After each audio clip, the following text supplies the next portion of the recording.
سردار عمر نذیر کشمیری کا ایک امپورٹنٹ پیغام ہے آزاد کشمیر سے. وہ پیغام میں آپ کے سامنے رکھتا ہوں اور بڑی اہم چیزیں ہیں آزاد کشمیر سے جو مجھے اب پتہ چلی اور کچھ ثبوت بھی میرے پاس آئے ہیں. لیکن ساتھ میں پیپلز پارٹی اور پی ایم ایل این بھی آپس میں لڑ رہے ہیں. لیکن ان کی لڑائی کی حیثیت صرف اتنی ہے جیسے دو آوارہ جانور سڑک پہ آپس میں لڑ رہے ہیں اور آپ وہاں سے گزر رہے ہیں رستے میں اور آپ کو پتہ چلتا ہے اچانک دو آوارہ جانور آپس میں لڑ پڑتے ہیں. تو آپ ایک پتھر اٹھا کے انہیں مارتے ہیں کہ چلو دوڑ جاؤ یہاں سے. بس عوام کی اتنی دلچسپی ہے. پی ایم ایل این اور پیپلز پارٹی کی لڑائی میں عوام کی صرف اتنی سی دلچسپی ہے کہ نورا کشتی ہے ادھر آپس میں لڑتے رہیں گے پھر ہڈی کے اوپر اکٹھے ہو جائیں گے.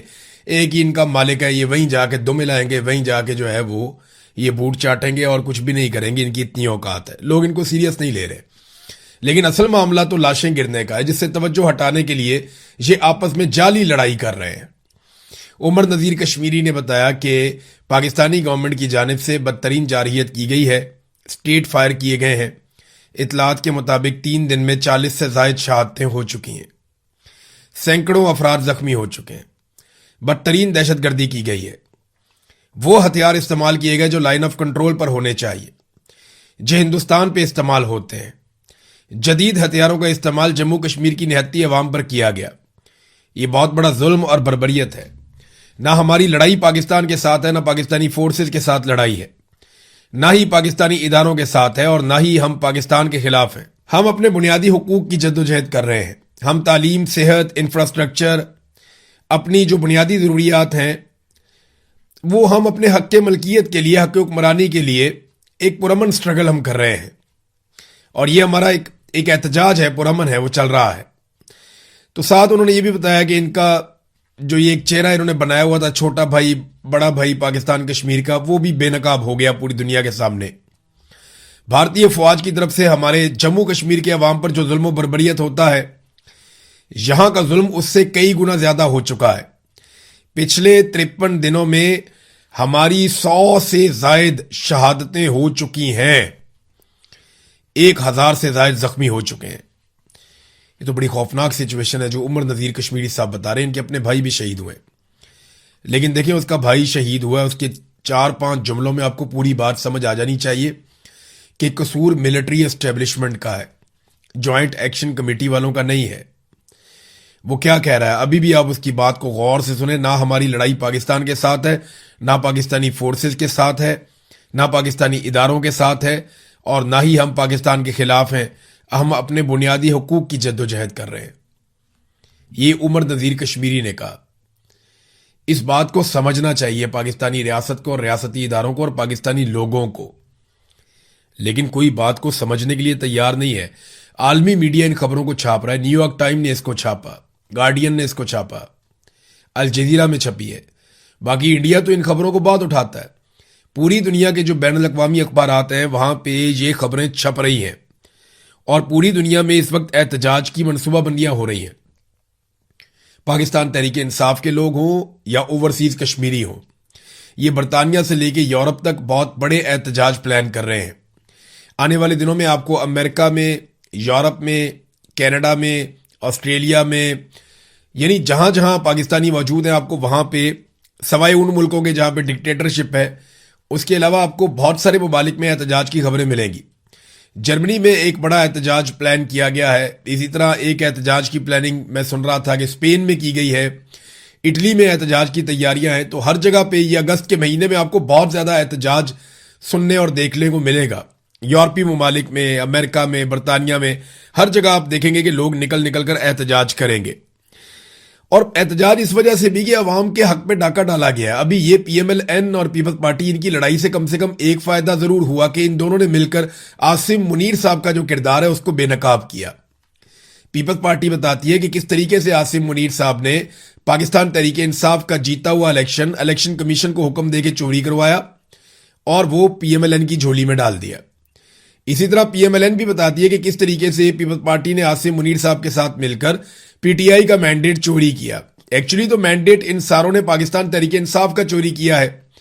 ابھی جماعت اسلامی نے بتایا کہ کس طریقے سے اسٹیبلشمنٹ نے کراچی کی 22 سیٹوں کو 2 جماعتوں میں بانٹ دیا, ایم کیو ایم میں اور پیپلز پارٹی میں. یعنی 15 سیٹیں دے دی ایم کیو ایم کو اور 7 سیٹیں دے دی پیپلز پارٹی کو. پیپلز پارٹی ایک بھی سیٹ نہیں جیت سکتی, یہ سب جانتے ہیں.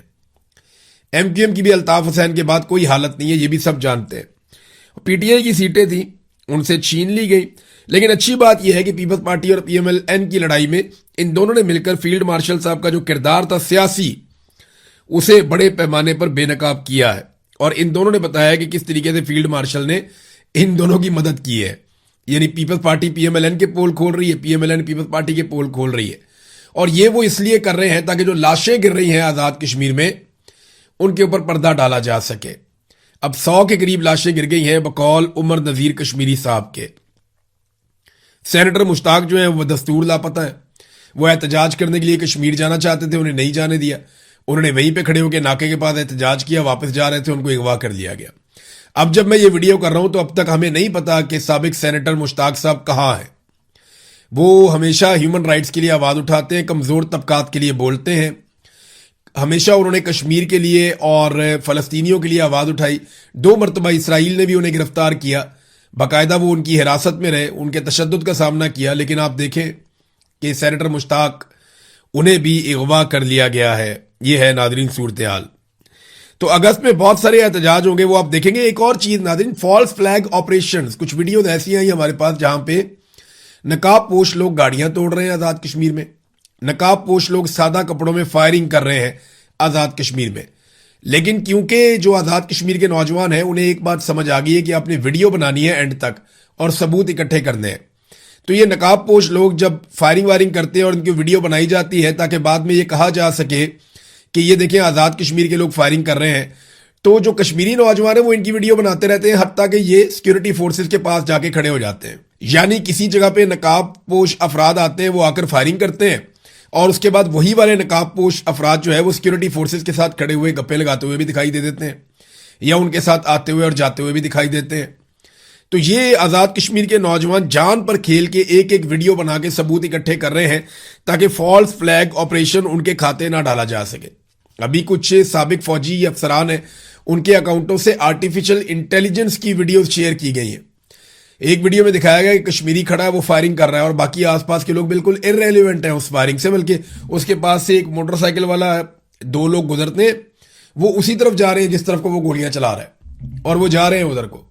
یعنی لوگوں کو یہ بیوقوف سمجھتے ہیں۔ آرٹیفیشل انٹیلیجنس کی ویڈیوز فائرنگ کی ریٹائر فوجی لگا رہے ہیں۔ ابھی تم نے ساری زندگی بندوق کے ساتھ گزاری ہے، کم سے کم تمہیں تو اتنا پتا ہونا چاہیے کہ یہ جعلی ویڈیو بنی ہوئی ہے، اس طرح کے ماحول میں ایسے فائرنگ ہوتی ہی نہیں ہے، اور یہ ویڈیو جعلی بنی ہوئی ہے، اور وہ آدمی اسی سمت جا رہے ہیں، لوگ وہیں سے گزر رہے ہیں جہاں وہ گولیاں چلا رہے ہیں، لوگوں کو لگی نہیں۔ یہ بہت عجیب صورتحال ہے، پروپیگنڈے کا ایک دور ہے، اور سب مل کر پروپیگنڈا کر رہے ہیں، اور یہ ثابت کرنے میں لگے ہیں کہ جن کشمیریوں کو ہم نے ہمیشہ اپنی شارک کہا اور انہیں اپنے دل کے قریب رکھا، آج وہ سارے غدار ہو چکے ہیں۔ ماضی میں انہوں نے، اب میں کیا بار بار آپ کو بتاؤں، انہوں نے سب کو ہی غدار قرار دیا ہے۔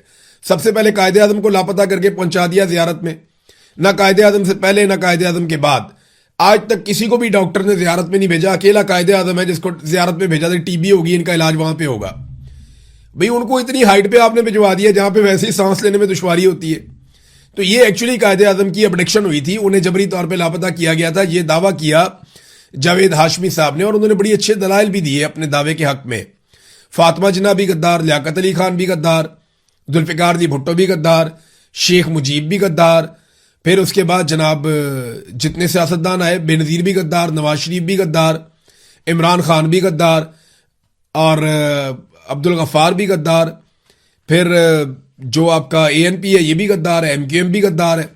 کوئی پاکستان میں محب وطن ہے کوئی ایک؟ مجھے کوئی صحافی بھی غدار ہے، جج بھی غدار ہیں، وکیل بھی غدار ہیں، کوئی ایک مجھے پاکستانی فوج کے علاوہ کوئی آپ مجھے ایک ادارہ یا کوئی ایک پولیٹیکل پارٹی یا کوئی ایک ایسا معاشرے کا حصہ دکھا دیں جس کے اوپر غداری کا فتویٰ نہ لگایا گیا ہو۔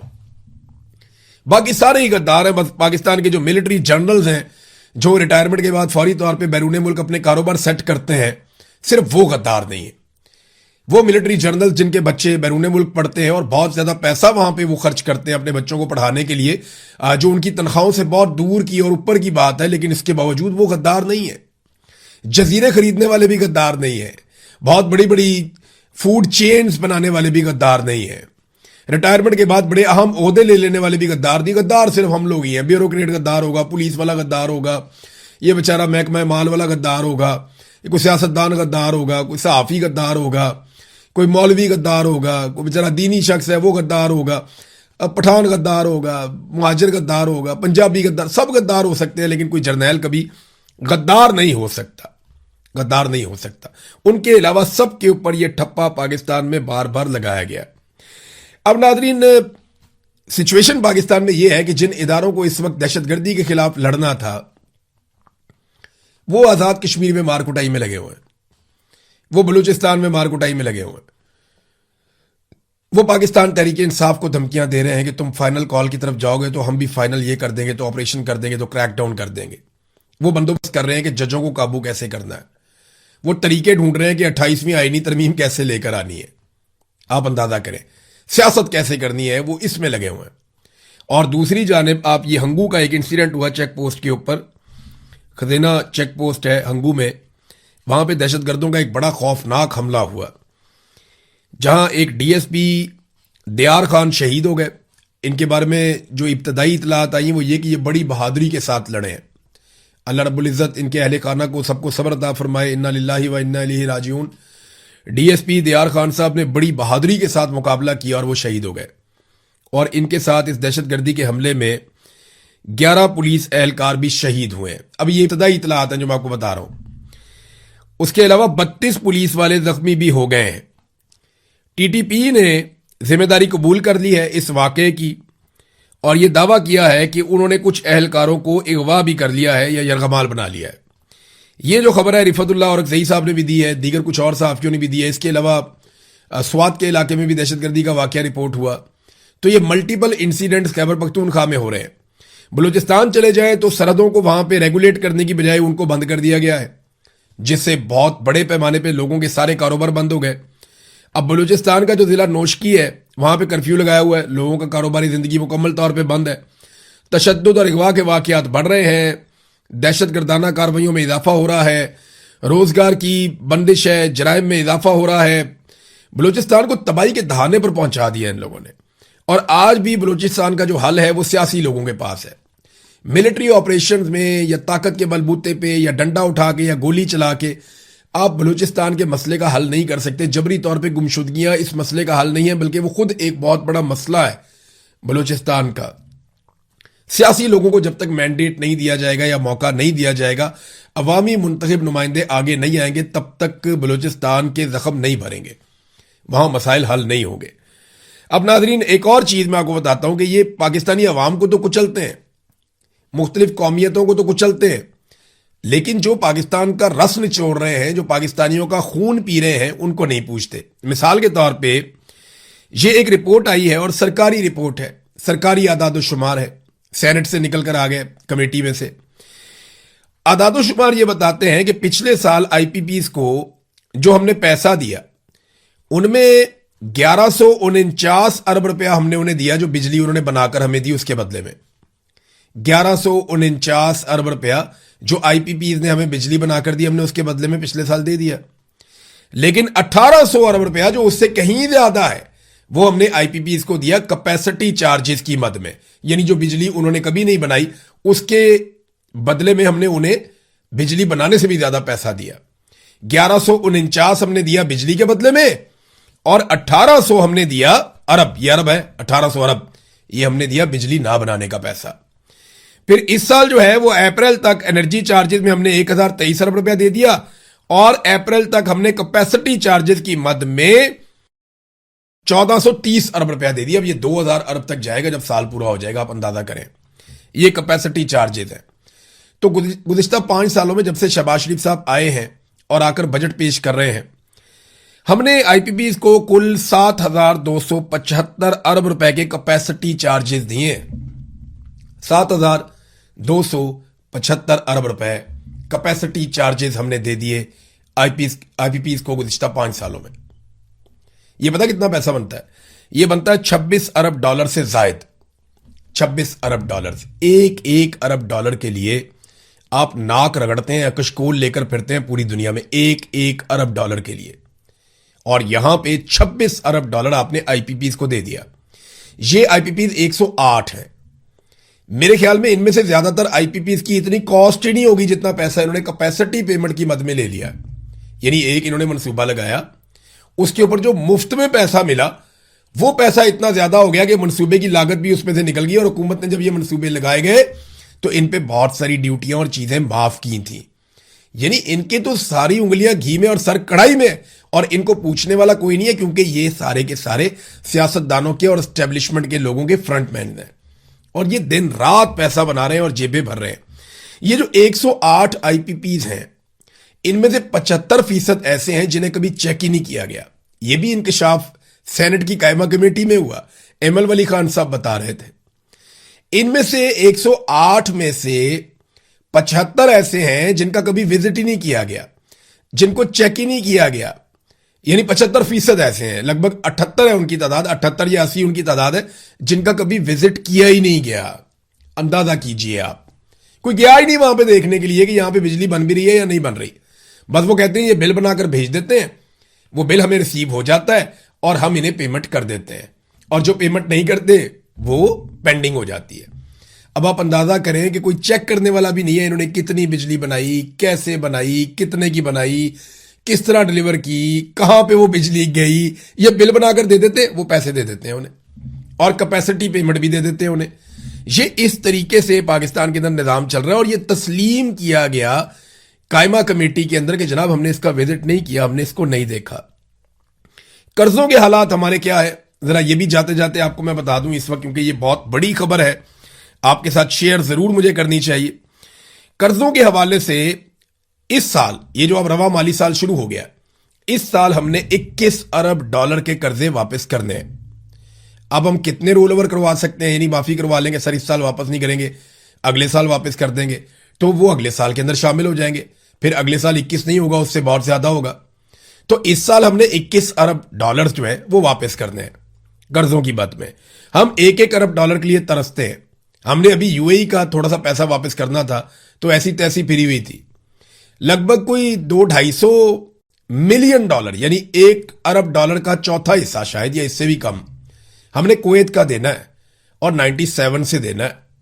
یعنی لگ بھگ 30 سال ہو گئے ہم نے ان کا پیسہ واپس نہیں کیا, اور جتنا پیسہ اس سے بہت زیادہ سود ہم نے دے دیا. اندازہ کریں آپ, یہ پاکستان کی پالیسی ہے, یہ پاکستان کی معاشی پالیسی ہے. تو اب جناب ہم نے دینا 21 ارب ڈالر کا قرضہ, اور ان میں سے 7.3 ارب ڈالر وہ ہیں جو ہم نے اپنے ڈپازٹس کے اندر رکھے ہوئے ہیں, قومی خزانے کے اندر ہم نے جمع کر کے رکھے ہوئے ہیں. 3.5 ارب ڈالر جو ہے وہ صرف اس کے اوپر سود ہے جو ہم نے ادا کرنا ہے, اور یہ ڈیٹا گورنر اسٹیٹ بینک نے سینٹ میں آ کر بتایا. تو یہ میں نے آپ کے سامنے رکھ دیا. اب ایسے میں معیشت کیسے چلے؟